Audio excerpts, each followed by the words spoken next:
బహువార్షిక పంటలు అంటారు.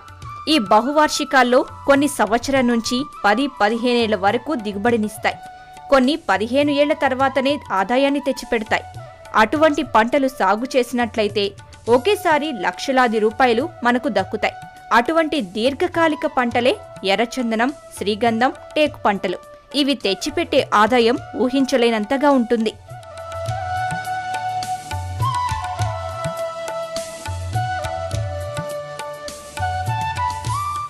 ఎర్రచందనం, శ్రీగంధం, టేకు సాగు చేయటానికి తెలంగాణ, ఆంధ్రప్రదేశ్ రాష్ట్రాల్లో చాలా అనువైన భూములున్నాయి. ఎంతో విలువైన ఈ పంటలను పెంచుకున్నట్లయితే రైతుకు ఊహించినంత ఆదాయం తప్పనిసరిగా వస్తుంది. వాటిని పెంచడానికి పెద్ద ఎత్తున పెట్టుబడి పెట్టవలసిన పని లేదు.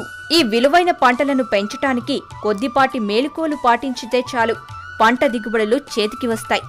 వాటిని పెంచితే పెద్దగా చీడపీడల బాధ కూడా ఉండదు. రాసాయనిక మందులు వాడవలసిన పనే ఉండదు. అంతేకాకుండా ఇవి నీటి ఎద్దడిని బాగా తట్టుకొని ఎదుగుతాయి.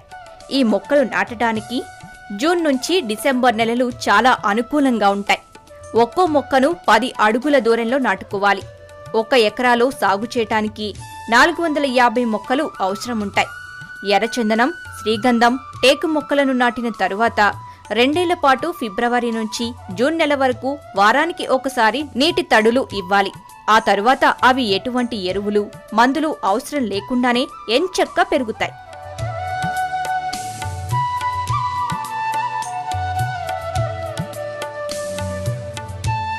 ఈ మొక్కలకు నీటి ఎద్దడిని తట్టుకునే గుణం ఉండటం వల్ల కొద్దిపాటి నీటితోనే మొక్కలను సులభంగా పెంచుకోవచ్చు.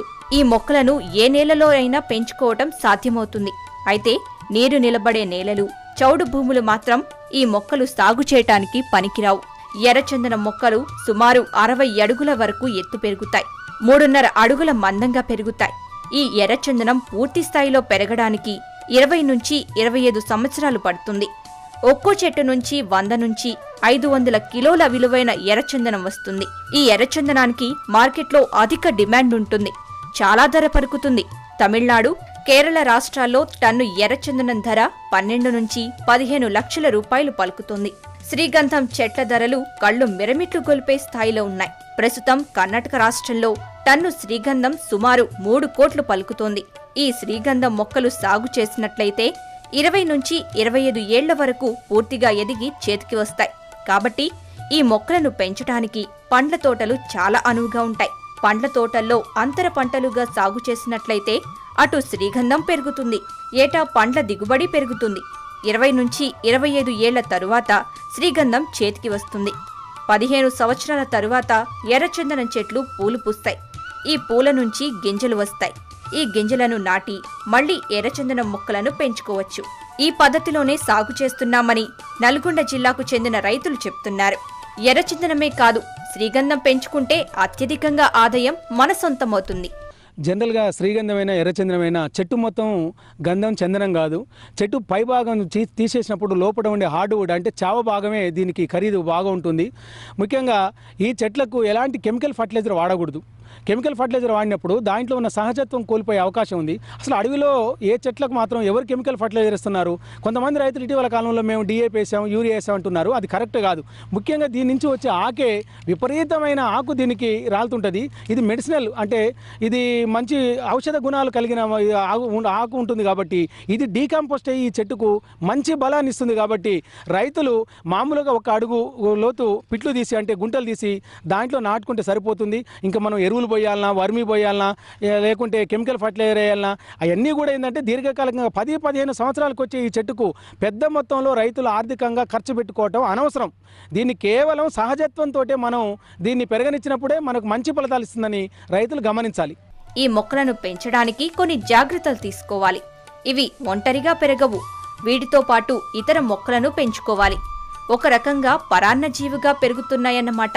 శ్రీగంధం సాగు చేయాలనుకుంటే ముందుగా ఆ తోటలో బత్తాయి, జామ వంటి పండ్ల తోటలను సాగు చేసుకోవాలి. ఈ పండ్ల తోటల్లో అంతర పంటగా శ్రీగంధం సాగు చేసుకోవాలి. దీని వేరు, బెరడు, కాండం అన్ని ఔషధ గుణాలు కలిగి ఉంటాయి. ఇది 3 నుంచి 4 సంవత్సరాల్లోనే పూతకు వస్తుంది. చిలుక విద్యాసాగర్ రెడ్డి 7 సంవత్సరాల క్రితమే శ్రీగంధం, ఎర్రచందనం, టేకు మొక్కలను నాటుకున్నాడు.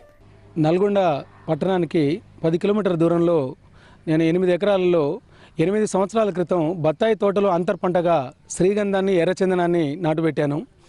బత్తాయి తోట అంతరించాక ఈ శ్రీగంధం ఎర్రచందనం అంతర్ పంటనే రేపు ప్రధాన పంటగా మార్చుకోవచ్చు అనే ఉద్దేశంతో ఈ మొక్కలు నేను 8 సంవత్సరాల క్రితం పెట్టాను. అంటే బత్తాయి చెట్ల మధ్యనే ఆ చెట్టుకు ఈ చెట్టుకు మధ్యన గ్యాప్లో స్థలాన్ని ఏమాత్రం కూడా దుర్వినియోగం చేయకుండా ఈ చెట్లను పెట్టుకున్నాను. ఈ బత్తాయి చెట్లు పోయిన తర్వాత ఈ చెట్లను ఇప్పుడు ప్రధానంగా వేసుకున్నాను. ఇప్పుడు ఈ నా 8 ఎకరాలలో 1000 ఎర్రచందనం చెట్లు, 2000 శ్రీగంధం చెట్లు, 1000 మలబారు వేప చెట్లు ఉన్నాయి. ప్రత్యేకంగా ఇంకొక ఎకరంలో 600 టేకు చెట్లు పెట్టాను. భారతదేశంలో ముఖ్యంగా ఈ ఎర్రచందనానికి శ్రీగంధానికి మంచి డిమాండ్ ఉందని 8-10 సంవత్సరాల క్రితం నేను ఒక 2 సంవత్సరాలు దాదాపుగా నా స్నేహితులతోటి కేరళ, తమిళనాడు, మామూలుగా కర్ణాటక ప్రాంతాలలో బాగా తిరిగాను. ఇటు ఆంధ్రప్రదేశ్, ఉమ్మడి ఆంధ్రప్రదేశ్లోను, మామూలుగా తెలంగాణ ప్రాంతంలో ఎక్కడ చెట్లు ఉన్నాయంటే ఏ విధంగా ఉన్నాయని బాగా అధ్యయనం చేసిన తర్వాత నేను 8 సంవత్సరాల క్రితం ఈ 4000 మొక్కలు నేను నాటాను. ఇవాళ ఇవి ప్రధాన పంటగా నాకు మారినాయి. అంతేకాదు, అతని తోటలో మామిడి, నిమ్మ, సపోటా, ఉసిరి, సీతాఫలం మనకు దర్శనమిస్తాయి. తనకున్న భూమిని వృధాగా వదిలిపెట్టకుండా అనేక రకాల తోటలను పెంచి అందరికీ ఆదర్శంగా నిలిచారు.